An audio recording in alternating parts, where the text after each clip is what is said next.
The past recipients of the Chajing Award have included Joe Simrani and last year's honoree, Devin Shaw. This year, we have decided to rename the award as a tribute to the memory of the first award winner who left us too soon, just last June. John Harney was a true disciple who spread the gospel of tea from the hotels of Manhattan to the palaces of London. He was inspiration to all of us. He was inspiration to me because for decades, he used to introduce me to audiences as, well, this is Bruce Richardson from Kentucky. And by the way, if you can sell tea in bourbon country, you can sell tea anywhere. So now we have officially recast the name of this great award as the John Harney Lifetime Achievement Award. So tonight, let us raise our glasses to honor our departed brother and recall the memory of John Harney. To John. To John.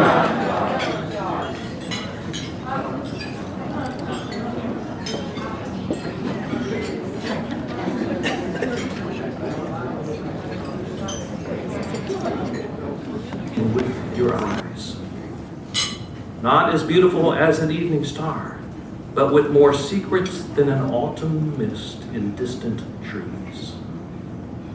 Nothing, not even a pigeon's wing in a quiet wood, was as sudden as your first kiss.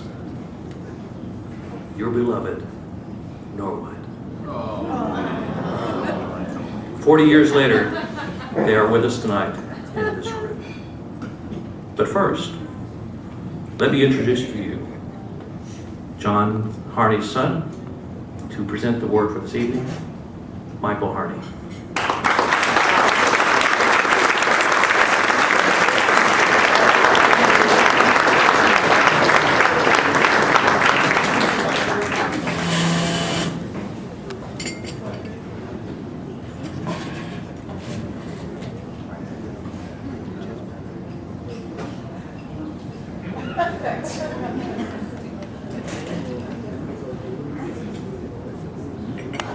Well, I have to say, no, you never told me that you wrote that poem. So, to continue with Bruce's story. So Norwood, I took Norwood with me to India for his first time. And on our return journey from India, he told me this whole story. And he said that Valerie found me and she has sent me an email and she said, are you the same Norwood Pratt that I knew, with whom I had a fling on the ship? And Norwood said, I've sent her my book, and I've told her that this is who I am, and if you're still comfortable with me, you're most welcome to come. So he was, when we were on a return trip from India, he was waiting to hear back from Valerie. So I think he was excited and nervous like he is now at that time. And my association with Norwood is almost 25 years ago, when I first met him in New York City. I don't know how long you've known him. More than 25 years?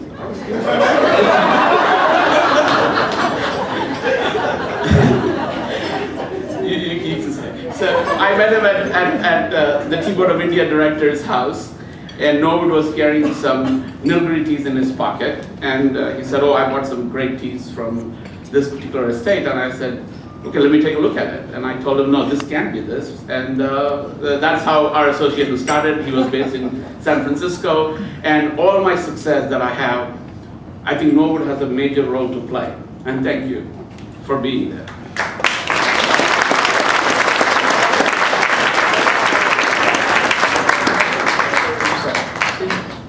So, first off, the Reverend here did a fabulous job, as he has always done for so many years, so many decades, as you pointed out. And even though he shaved his mustache, he is still a man that is great with words and hard to match. I remember when my dad tells way he met Norwood was that I think it was something like you written the Weinberger's book, and then you wrote your book, The First Tea Lover's Treasury, Norwood. What year did that come out? 82. 1882 or 1982?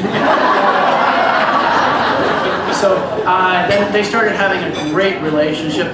We learned that Norwood, before he had written the Wine Lover's book, the Tea Lover's book, he had written a Wine Bibber's book, which we always used to say he had learned to love a bit too much of that, and he had to go to tea.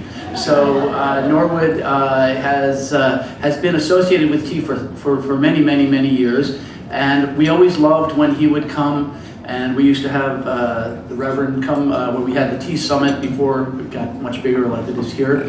But those were nice days. He would spend time with my father, and he would be so proud. As last year when he won the Tea Spirit Award, my dad said, you know, he was the only thing he was sort of mad about. He was also up at the same time for that, but he was just sort of, he wished that he had thought of the idea of coming up with the award so he could have given it to Norwood. And so Norwood has been family for so long, and my mother wishes she was here. So from the Harneys, we wish you good luck, and we're very happy to have you healthy and wise, of course.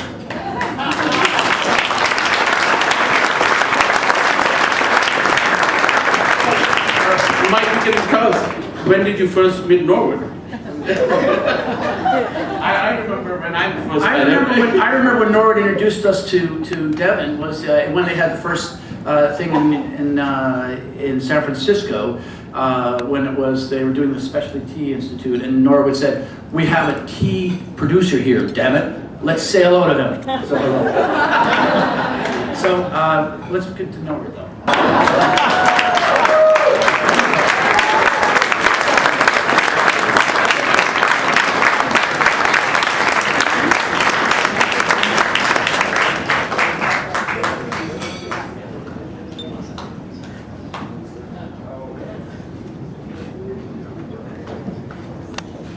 Lifetime achievement.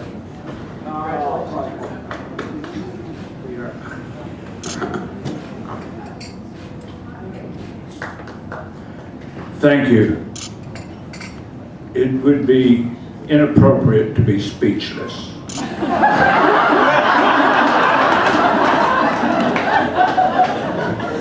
What a joy. What a joy. My good masters, my fellow students of tea, what a joy you give me to be able to feel the same joy here on this occasion that my baby brother Devin Shaw, or that our dear Papa John Harney received from your generous applause and your generous recognition of these things that we keep doing. We are, of course, in the business of giving joy, all of us. Joy is another name for tea at its best. That's your business and mine. And I thank you that I've been able to share in this very joy. It felt like being knighted, really, when that great writer M.F.K. Fisher, whom I hope you all know, offered to write the introduction to the first book I wrote on tea. She and I were wine buddies, but she said, if you're writing about tea, I'll write the introduction. And of course, I fell to the floor. And she did write it. And the book appeared in 1982 with her introduction. And by the time I had regained the rights to that title, why, I had learned so very much more about tea that it had to be rewritten entirely. And it was Michael and Paul and John Harney, who financed the publication of the new Tea Lovers Treasury in 1998. And by that date, we had a generation of new tea lovers in this country. And in fact, it was because, in large part, of Harney endeavors. The first tea summit, as John Harney thought of it in 1993, was there in Salisbury, Connecticut, at the Harney home. There were, as I recall, there were 20 maybe of us all told. It's where Bruce Richardson, Jane Pettigrew, and I first met with some other friends, and it was the first chance that any of us had had to talk about tea with somebody else who had actually experienced enough teas and actually knew something about them. You see, up until that point, until John brought us together in his living room, we were solitary eccentrics. We were not. We were isolated eccentrics who had nobody else to talk to, and suddenly we belonged to a family. And in fact,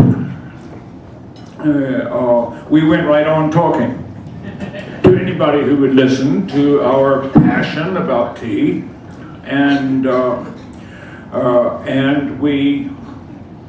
our new tea lovers tribe kept increasing, and the flow of money from these new tea lovers watered quite a flowering of new tea enterprises. Of these, none were more significant, have proved more significant than International Tea Importers, which is Devonshaw's company. And yes, exactly. We owe the Harneys and International Tea Importers huge thanks, all of us do. It was on my return from that tea summit that Devon and I were introduced in New York City, as he said. And he taught me so much analyzing that single sample I pulled out of my pocket that I considered him really my tea teacher from then on. This was just before Devon had married Rena, my very dear, and moved to LA, where I saw him next. And the next time I saw Devon, we got to taste the first 6 chests of tea that he had ever imported. And they were stored in his father-in-law's, Rena's father's garage. And he told Devon and me, now be careful of the Buick when you he didn't know what tea tasting involved, but he wanted no violence to the hood of the automobile. We were careful. Although, let me put in, my very first teacher of tea was, and many of us in this room can say the same, my very first teacher of tea was Michael Spillane of the G.S. Haley Company.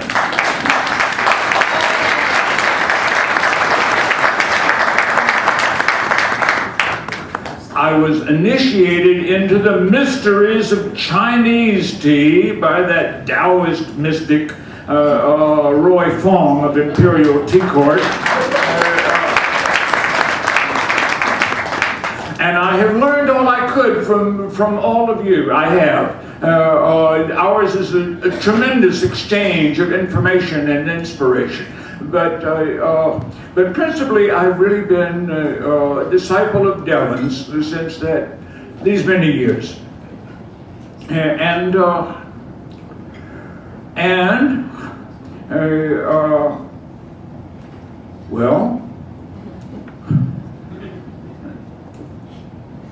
Well, the books then kept coming under Devon's insistence.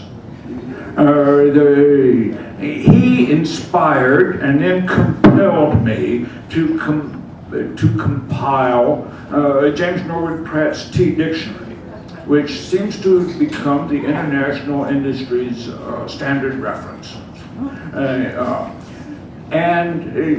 Devon was the principal contributor, as well as being the instigator, and Devon was the publisher. And then Devon published the 30th anniversary edition of the Tea Lover's Treasury, which I swore would be the last time I would rewrite that book. So we called it the Ultimate Tea Lover's Treasury.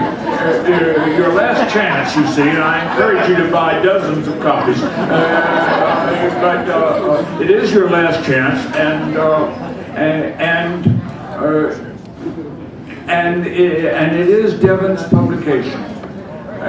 He and I soldiered together in many a tea field to our mutual delight and astonishment. I think I should say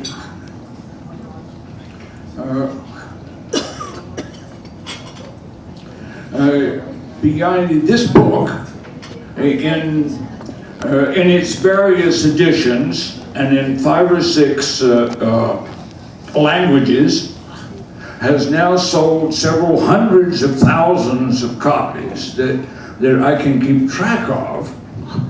And that's not counting the pirated editions in China, by the way. So I'm proud of having made that particular contribution. And I'm proud of these sponsors of mine.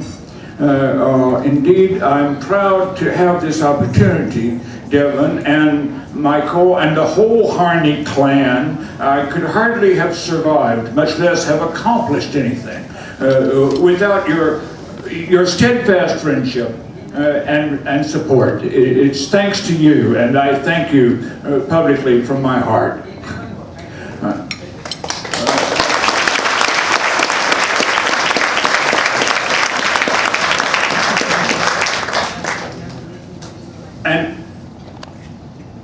An aged man is but a paltry thing, a tattered coat upon a stick, unless soul clap its hands and sing, and louder sing, for every tatter in its mortal dress. So let me bid you listen to an old man prophesy. The future is in good hands. It's not your hands or mine that it depends on. The future depends on the spirit that inhabits the tea plant. And that spirit and that plant are allies of the human race. Anyone who partakes of the nectar of that plant, which is to say, of that plant's life's blood, is sure to feel better and more civilized. And this is why tea has become humanity's favorite habit. No pleasure is simpler, and no luxury is cheaper, and no consciousness-altering drug is more benign. Take it from me.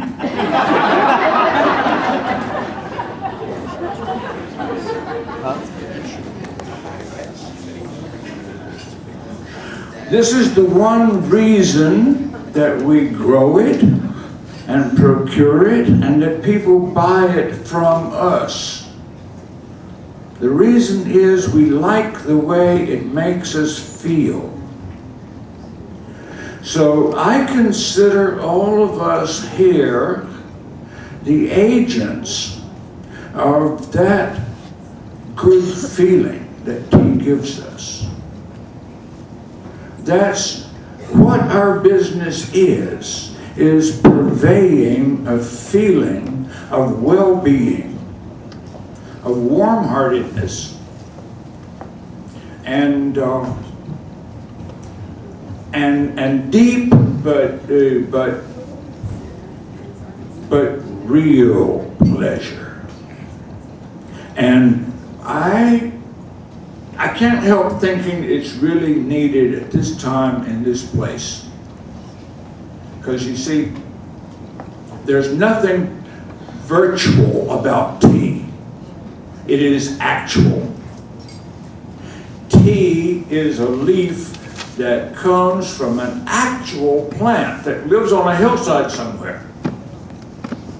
And that leaf receives a lot of care before it ever gets into our hands or our cups.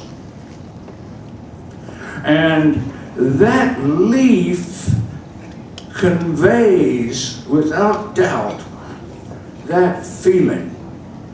It is not, that leaf is not intellectual property. It does not exist on a virtual cloud somewhere. It has an actual existence just like you and me in space and time. And we are the agents of that good feeling in this time and place of the actual America today. That's our job. We are the creators of tomorrow's tea culture. And I'll tell you why. Because America is fated to become a tea-consuming society. Just as in my own generation, it became a wine-consuming society, something it had never been before. It is us who are making it a tea-consuming society today. And it is we, our family, our extended tea family, who are the creators of that culture to come. And I prophesy to you that we are here to help Americans become a lot healthier and happier and, well, a lot less quarrelsome. In 1960, when I was 18 years old, I sailed to Europe aboard this ship, the Queen Mary. And the only time I got up here in first class was under false pretenses. It's delicious to me to be speaking to you in first class today. And let me say that returning to the States months later, aboard the sister ship, the Queen Elizabeth, I had a shipboard romance, as Bruce has already revealed. Yes, I did have a shipboard romance with the girl who kissed me in the shadow of a lifeboat. It's true, Bruce. She was an English girl named Valerie. It took us 40 years to be reunited, and well, we're happily married.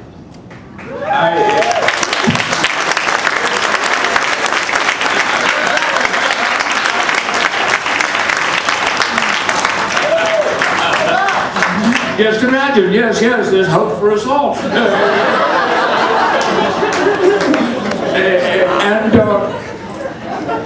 And tonight, in her very English way, my dear Valerie said, Well, if you felt like MFK Fisher knighted you when you wrote your first tea book, tonight, why you ought to feel elevated to the peerage. You know, that's English. And of course, Valerie's right. And I do. And I thank you for ennobling me.